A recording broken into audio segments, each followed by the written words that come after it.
We'll tell you in a second here, Media Essential Workers. Thank you for joining us. 11 o'clock Central Standard Time, but we are joined by our friend Joe Klimovitz from Michigan out in Tokyo. What's it like out there? I know you've covered multiple Olympics. Just how many have you covered up till this point? This is my 9th Olympics for NBC Sports. And I know when we talked about when the pandemic had first come on about a year ago. We're talking to multiple people, our colleagues and friends in sports, and they just didn't know what was happening. All sports had canceled at once. Now you have the somewhat exciting environment that you're out in Tokyo, but under very different circumstances. I've been looking at some of your Facebook. You've been capturing some of the beauty of Tokyo for 10, 15 minutes at a time. Kind of tell us what the feel is like in Tokyo right now. Oh, right now everybody's masked, and basically we arrived July 5th, and we were quarantined, soft quarantined for 14 days, and right now we are clear, we're clean, so we can go out into the public, and after 14 days with a mask and all that. So we've been getting out to see what everybody's doing in Japan, and it's pretty interesting, actually. Joe, I don't know if you've watched the show. I know we have some regular people who are just joining us. So we're going to kind of talk about, we are in a different environment. We suffered a house fire. So the normal Media Essential Workers set that you see is very different than what we're doing now. But whereas we are trying to create a situation where we can broadcast, it's nothing compared to the challenges that you guys have to face going to another country and getting a whole production going, right? Getting all these moving parts going. You have your field photographers, audio. By the way, the audio sounds brilliant. I was hearing things I've never been able to hear without the live studio, without the audience kind of watching. But just tell me what it takes for you to go out there and be able to create this kind of a television phenomenon like the Olympics. Oh, it's definitely a different environment from the other Olympics. I mean, basically, we have to get permission from the government to shoot anything in public, and at the venues too. So it's not an easy task. I mean, we were scheduled the other day to go to boxing, and we got the assignment the night before. The next morning, they said, well, we may not be able to go to boxing because we haven't got permission yet. So it took 2 or 3 hours in the morning to finally get permission to go to boxing to interview 2 featherweights, one female, one male that were in competition that morning. So, I mean, it's a challenge. I mean, it's like, you don't know if you're going to be allowed to go to this event or going to be allowed to go in public and shoot. So this afternoon, we're scheduled to, it's a feature that they're doing. It's called Hiking with Mike Tirico. And we're scheduled to go to the train station to shoot some B-roll for his live shot, which airs July 29th. But to get permission to go to the train station, we have a fixer there, a fixer that set up all the details, and we're basically meeting a PR person at the station, and she is going to show us exactly where we can go in the station to shoot our B-roll, and we got to follow her lead. So we got to go, basically where she tells us to shoot. So it's tough. It's a tough situation. It's not like you can go out with a camera and shoot anything you want. So logistically very different from what you've had to kind of do in the past when covering Olympics, where maybe you had a little bit more freedom when you've been able to kind of correspond without the government kind of regulations, interventions, everything else. Oh, totally. I mean, it's just really restrictive because of COVID, and you just play it by ear every day by day and see if you can cover an event or see if you can go out in public and shoot a feature or whatever. So I just want to remind our viewers that Joe actually was able to jump on with us in between events. You are on your way to cover another event very shortly. Tell us about what you expect with that, what you're going to be doing. Basically, we're going to take a camera and tripod and shoot some B-roll at the train station at rush hour. So for a feature, it's called Hiking with Mike Tirico. So he starts this, I guess he's going to do a live shot well, we're going to do a live shot July 29th in front of the train station, and where you got to shoot the supporting B-roll for the story today. Talk about the camaraderie between all the production sports personnel who collectively have been for a while facing these challenges. Work is starting to pick up, but you guys are all going out there. I know from the Midwest, we have yourself, we have a lot of friends who have gone either out to Tokyo or out to Connecticut to make sure that things go right over there, the production personnel over there. Talk about what it's like to see all your friends who you haven't seen in a while and what it's like to be out there working again. Oh, it's great to see all the people that we worked with in the last 9 Olympics, and all the crews. Pretty much all the crews are here that worked for the sports. I'm signed to the sports desk, which we cover sports news and anything that happens in the venues that's important and stuff like that. So, I mean, you know, it's kind of limited now. I mean, we were always assigned a location at the sports desk where we could put our equipment and hang out, and that's not the case this time. I mean, the sports desk is limited to production personnel, and they combined it with Control C. So just basically management, you know, basically management's in there. We're working from the field shop where all the equipment's stored and our hotel. So we get an assignment on the phone and usually roll from here and pick up the correspondent and producer at another hotel, which is about 35 minutes away. And then from there, we go another 35 minutes away to a location or maybe even more and shoot whatever we have to do. So it's, and plus this year is kind of different because all our editors that we used to have at the sports desk that covered that cut the Ozone show, the 30-minute show before prime time, and the features in prime time and all that are located there. They were moved from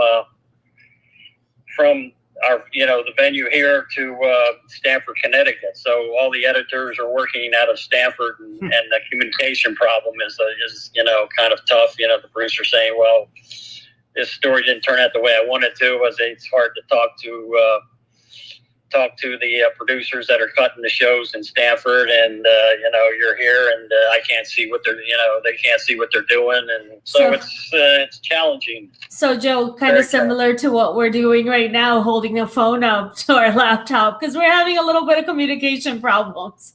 No, I wouldn't say these are problems, just challenges to overcome, which is what broadcast television is all about. But Sarah Sadat here is our resident. She loves the Olympics, and she also loves the Olympics. She's the one religiously watching, saying, "Where can I see this? Where can I see the show?" I'm sure you have multiple questions regarding what it's like being out there. Tons of questions, but first and foremost, oh my God, the food. How are you? I want to know everything about the food, the atmosphere. I know that you guys are kind of sheltered from the rest of the areas, but what's the food like over there? What's the culture like? We saw a little bit from a couple of our other friends that have been out there covering this right now. The quarters are totally different. The beds are different. What's your experience been like, just kind of experiencing Tokyo? Well, we're staying at the Hotel 21 East, which is basically has a lot of basically all the technical people for NBC. And yeah, it's small hotel room, but it's got 2 beds, very clean, and so no complaints there. We basically get our food at the commissary, which is you know, basically an hour to get to the into NBC to NBC Sports at the IBC, because you got to drive 25-30 minutes, then you got to park the car and walk a quarter of a mile, go through security, then walk another quarter of a mile to get to the IBC and NBC Sports, and then once you're there, you can finally eat. But most of the restaurants are closed in Tokyo. You can find a few, you know, basically before the commissary opened, we were ordering Uber Eats, and there is luckily a grocery store. You know, we go take the elevator down to the basement and walk maybe not even a half a block, just right underneath, and there's a big grocery store, so we were able to do that and get some supplies before there was food available. So basically what I'm hearing is you really, really, really love your job, because it sounds like so much more than what I would even be hoping to do. This is not a fun trip. This is not a vacation. This is clearly something that you guys are dedicated to do and bringing it out to us. I mean, when I'm watching, Simone Biles on the floor exercises, now I'm going to appreciate everything that you're doing there, Joe, for sure. I mean, basically, we're averaging walking at least 5 miles a day, just to get from place to place here. And it's good exercise, but, with equipment and stuff and the temperatures, I mean, it's been 90 degrees plus here. And I even talked to the Texas crews here, and they said they've never felt heat as bad as this. I mean, it is intense. When the guys from Texas are saying that. Yeah, you go outside. I mean, you're drenched. 2 minutes after you get outside, I mean, your shirt soaked, and it's just you have to deal with it every day. Oh gosh. Okay, so one more question: how do you stop yourself from cheering every single time that you get a gold medal coming through for United States? I mean, it must be hard when you're behind the camera, because every time I'm holding a phone or anything else like this, I keep wanting to say "woohoo" over and over and over again. Yeah, it is tough. It's basically, when we go into an event, we could usually go to the mix zone, and that's even quarantined. I mean, it's usually a box, marked NBC Sports. But this year, you have to stand beyond the box, and even the correspondent does too. So we've got to be at least 6 feet or more from the athletes, so we don't affect them. So you got to put up a microphone stand or tape a boom pole with a shotgun to what's right in front of them, and it's tough to communicate with them because you're so far away. So your family and friends, I bet you are waiting for you to come home. But how do you keep yourself kind of remembering them and like keeping them along with you as you go on this journey? Well, luckily we're in contact with Facebook and all that, so we talk every day and communicate what I'm doing and what they're doing, what my wife is doing, and so it's been pretty good. I mean, I'm 71. This is my last Olympics. I couldn't. I don't think I could do another one, but I feel I'd have to go. I wanted to go to this one because it sort of was on my bucket list, Japan. So I'm enjoying the country. I'm enjoying the culture. The Japanese people are very respectful. The streets are clean. The infrastructure is 100%. I mean, it puts the United States infrastructure to shame. It's really sad. I mean, what you can do with if you put your mind to it, the Japanese people have done that, and their train service, their bus service, you name it, is top notch, 100%. Well, we really appreciate you taking the time between assignments to come with us and kind of talk to us about what it is that you're experiencing there, what it's been like. We would appreciate, as much as you'd like to come on, we would like to share your stories, talk about your experiences, and just bring the story of the storytellers, right? The people who are bringing the production, talk about what they're experiencing. We'd love to have you. If you can take pictures, video, going to the commissary, whatever your experiences are, please do share that with us. We really are enjoying this. Sarah, do you have any further questions?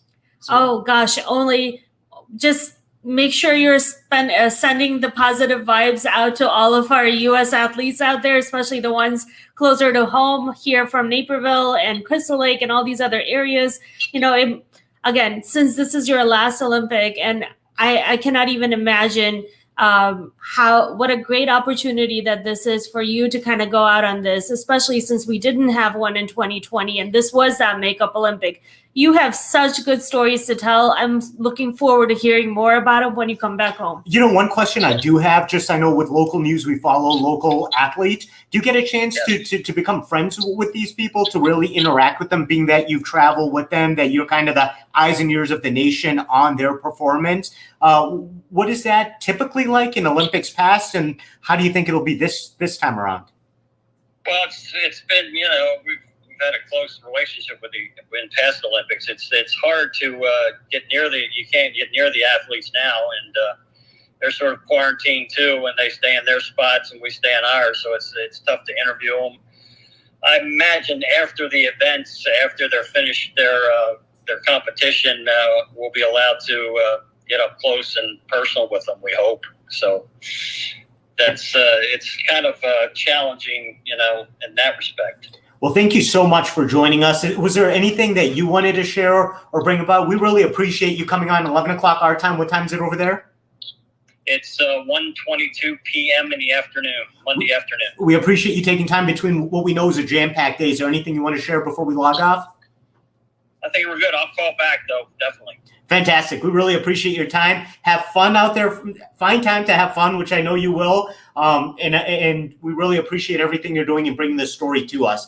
Raza Siddiqui, Sarah Sadat, Media Essential Workers. Thank you to Joe Klimovitz for joining us in between other stuff he's doing. We'll talk to you soon. Go United States. Yes.